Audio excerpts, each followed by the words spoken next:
Welcome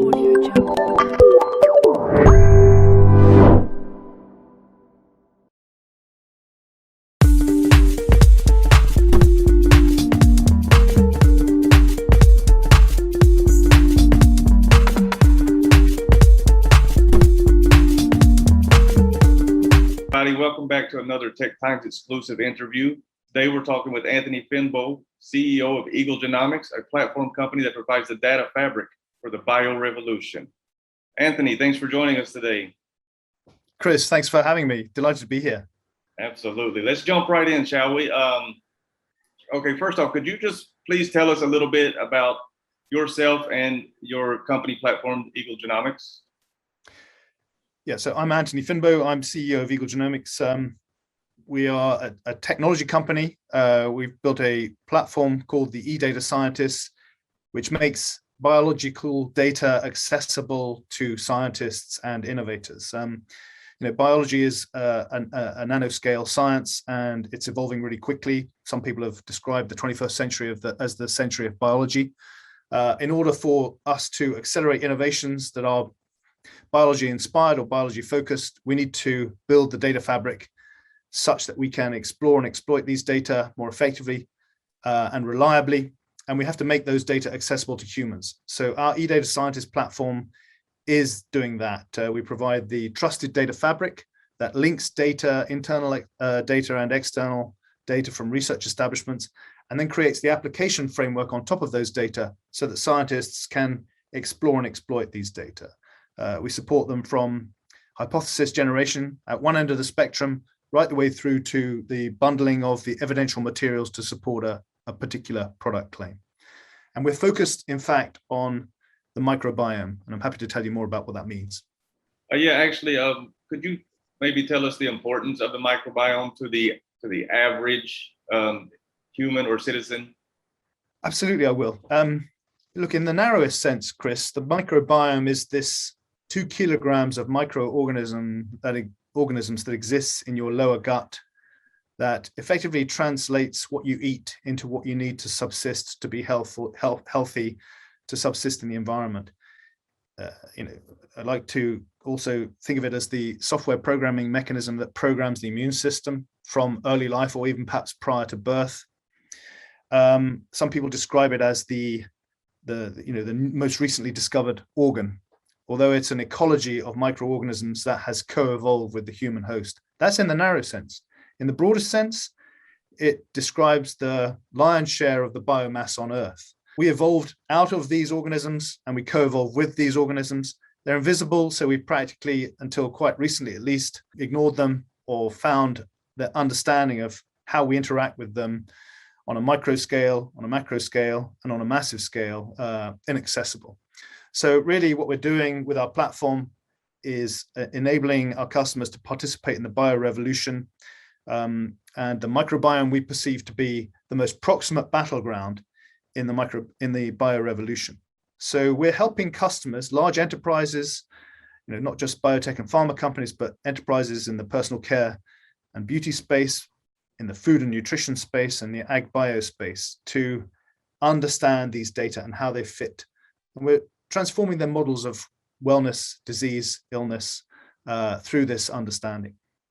Oh, okay, I see. Okay, so a word I discovered while researching you and your company was bioinformatics. Yes. Yeah. Could you maybe break that down for us just a little bit? Yeah, absolutely, Chris. I think, look, in the first wave of the evolution of this industry that we are participating in and shaping, we have built on the bioinformatics foundations. Bioinformatics is really, the confluence of two disciplines, two domains, biology and informatics. And in the early evolution of this industry, we see people who've come from the biology realm who have learned informatics skills, or vice versa, people from the technology realm, informaticians who've learned a bit of biology to enable them to participate and assist and support biologists in developing technology to support experimental workflows. And this has, in wave one, since the original, practically speaking, since the inception 20 years ago with the sequencing of the first human genome. This is a discipline, a domain that's evolved and grown up, but it has been built with a focus on the laboratory or focus on trying to support individual scientists or small groups of scientists in their scientific endeavor. It's now evolving in wave 2, I think, to become an enterprise class software skill and software capability. So we're seeing this evolution from first phase in the, from inception in the development of the industry, which is bioinformatics, towards enterprise class software solutions that can, network scientific data both within and beyond the enterprise. I see. So, do you feel that microbiome-related knowledge or information is more crucial now than ever? I think it is. Chris. I think for a number of reasons. I mean, first off, because when we think about the microbiome, we have to start with the concept of the microbe, the individual, microscopic organism, a bacteria, a virus, archaeon, and these organisms, we need to understand more about what they're doing. Understanding these organisms will help us better understand biology and living systems. But if we think about the ecology of these organisms, we've co-evolved with them, and we've outsourced a whole range of the functions we need to subsist as living beings to them. Some scientists, some commentators describe how, perhaps we have as many microbial cells in and on our body as we do have human cells as an individual. People talk about the concept of the Holobiont, which is this frame which we are, effectively carrying, which supports a whole range, an ecology of independent living organisms. The fact that we've co-evolved with these organisms means that they perform a function for us and within us. And as I say, some commentators describe that there are as many microbial organisms within this frame as there are human cells. But more important than that is that there are orders of magnitude more genetic encoding mechanisms in the DNA of these organisms than there are in the human host. And so we have absolutely outsourced a whole range of the functions that we need to subsist, to these organisms. Without seeking to sort of, go back into prehistory and define how we've evolved, the fact is, for eons, our ancestors or precursors subsisted with their mouths to the ground.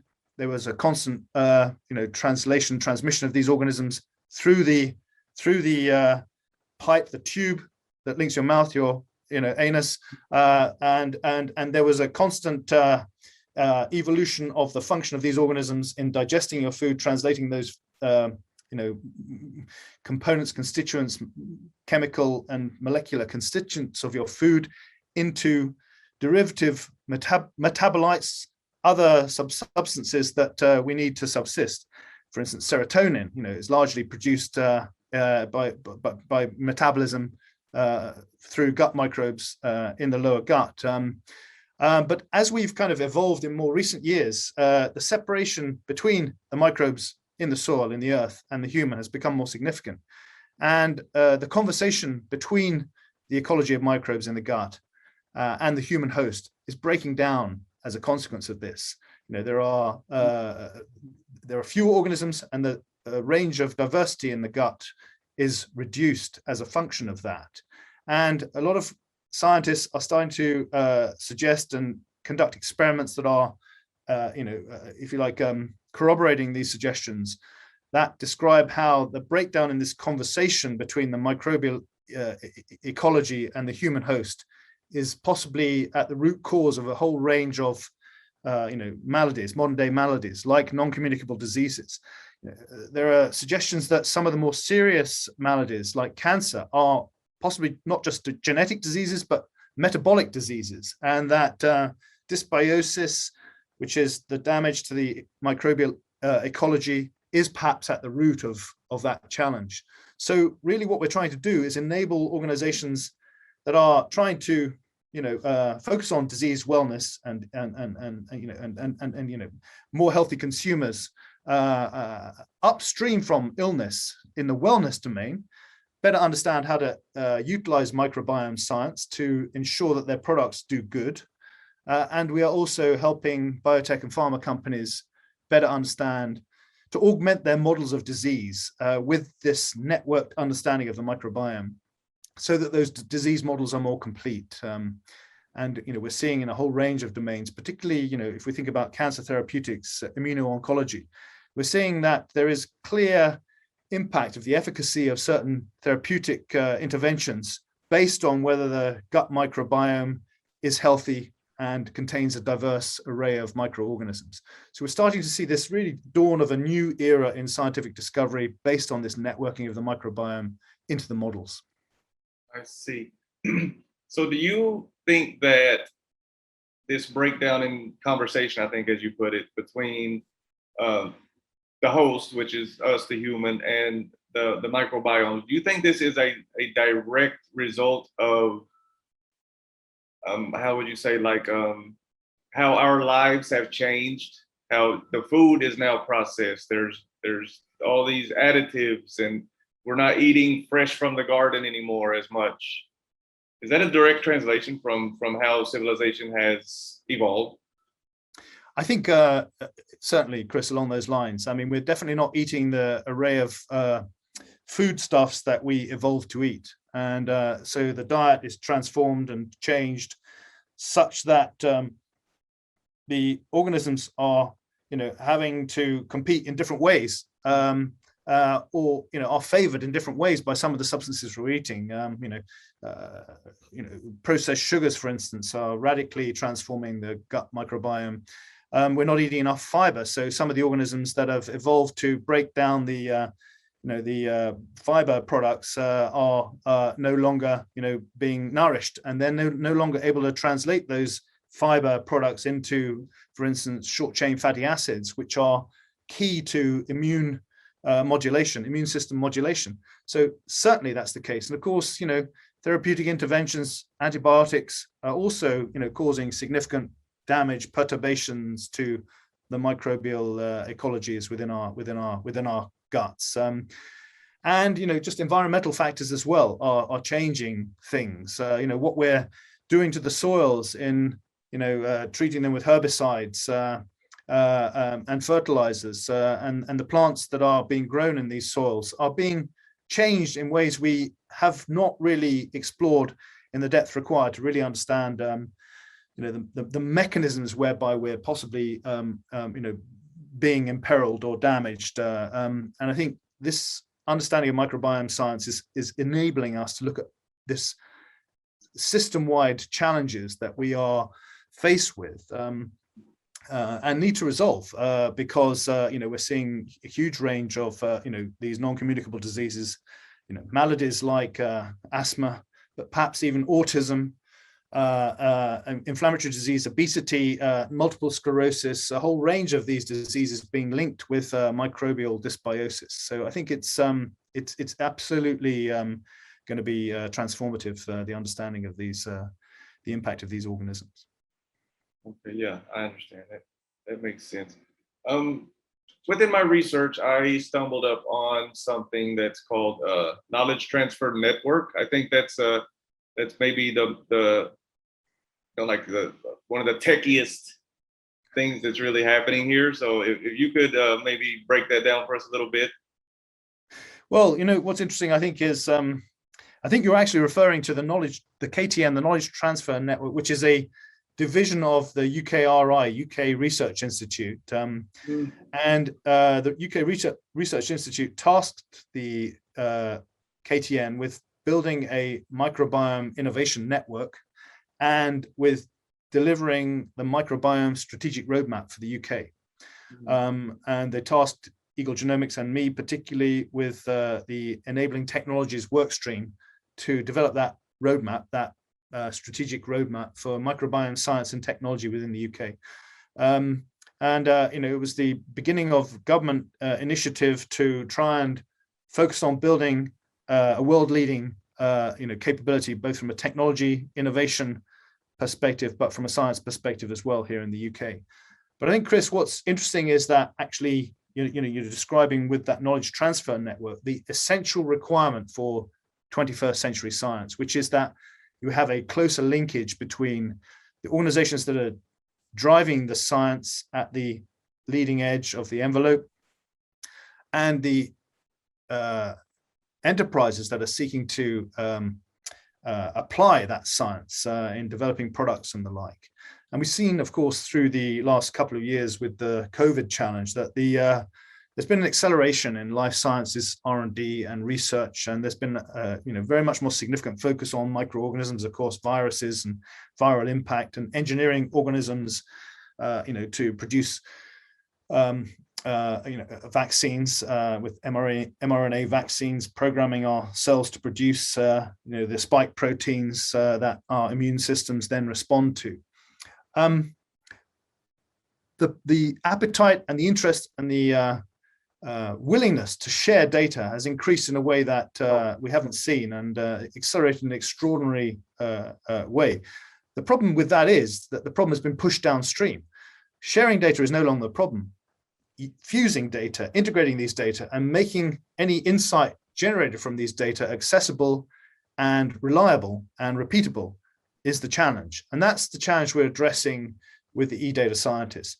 Not only enabling, back to this metaphor conversation, enabling the conversation between the human and the data, but enabling much more effective collaboration between humans focusing on these data, and then networking organizations, enterprises, and research establishments so they can better collaborate, better share data on the network that we're building. So that really describes the business we've built with Eagle Genomics. The e-data scientist as the software platform that delivers that trusted data fabric and the applications required for scientists and innovators to explore and exploit these data, but then also the mechanism to network a particular enterprise with a research establishment to enable data-centric collaboration rather than document-centric collaboration, which has been the sort of the paradigm heretofore.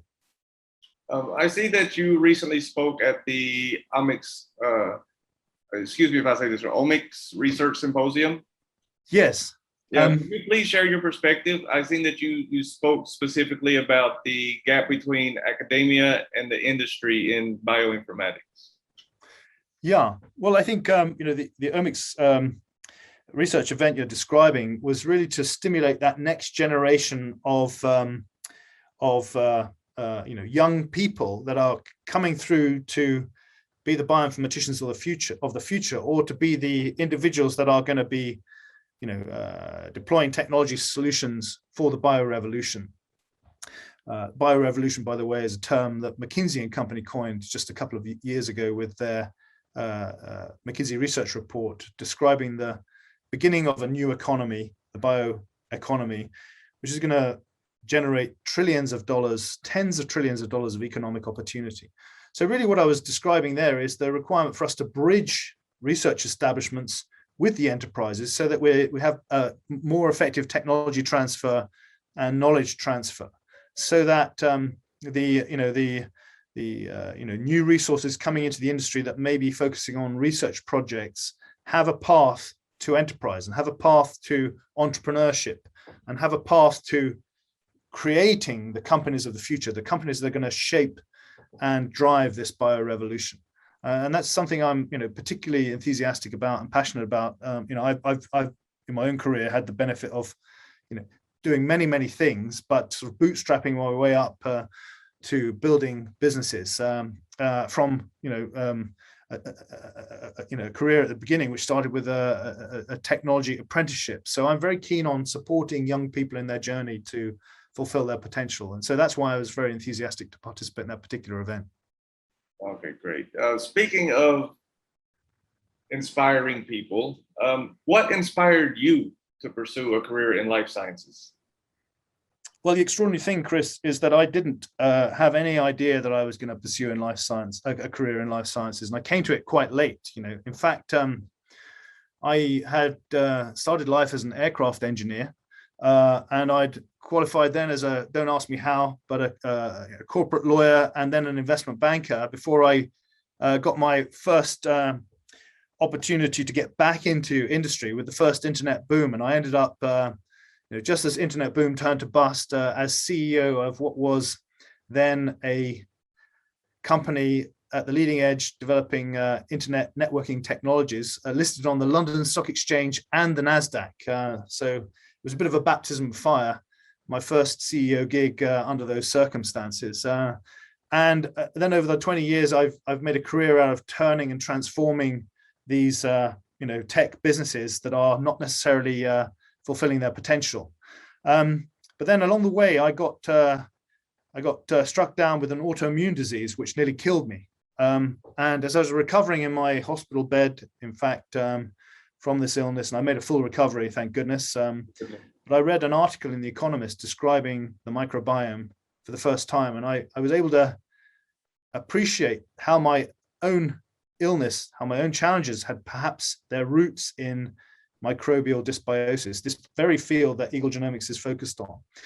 Then, a while back in 2015, having recovered from that illness and tried to do a couple of other things, I just got presented with two opportunities, one at Eagle Genomics and one with another biotech company.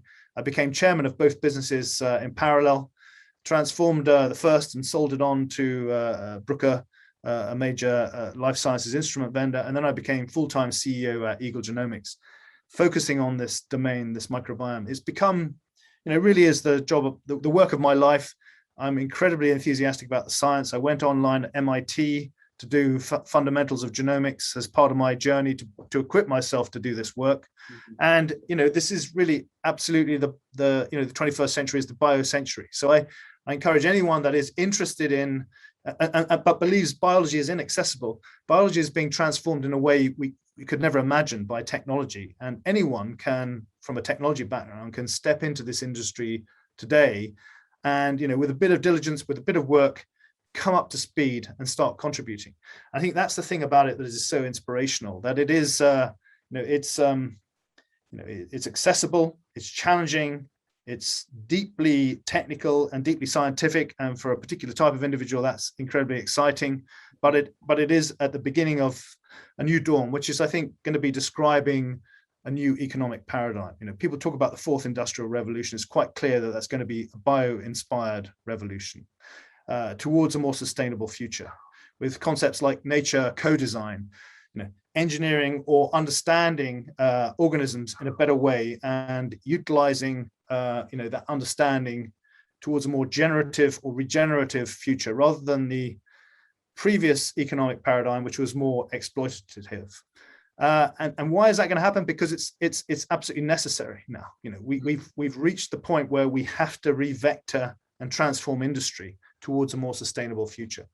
And I think that the economic returns are going to accrue to those that acknowledge and recognize this transformation in the economic paradigm and move quickly to build on these future opportunities. And that's why I describe this, if you like, junction or inflection point between the old economy and the new economy, the bio-inspired economy that's happening now. So it's a really roundabout way to just answer your question, Chris, but I think all of that has tremendously inspired me, and I think I also, the build out of Eagle Genomics, which has gone from tens of employees to nearly 100 already in the last couple of years.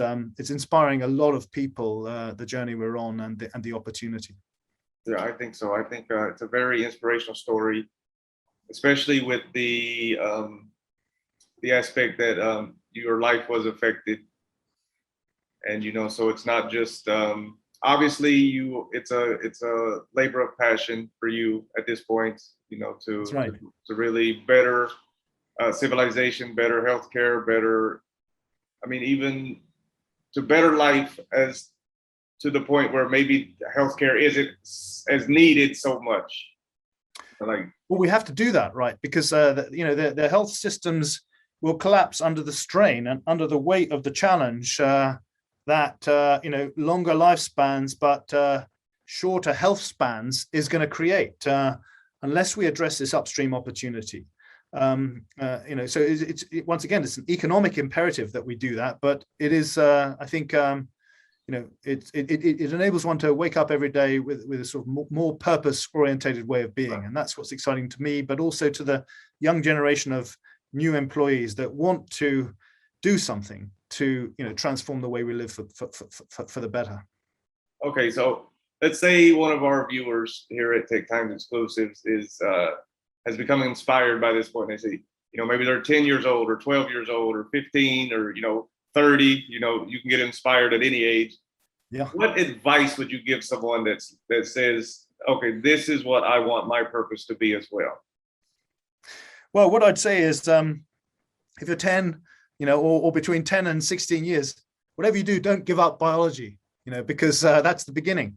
But if you are enthusiastic about biology, you have to be enthusiastic about technology and mathematics, because biology is a data science in the future. So if you can blend those skills and understandings of the sciences with mathematics, I think you're going to be well positioned for an economy that's for a career that will subsist, because I think we're at the beginning of this very long cycle of bio-inspired innovation.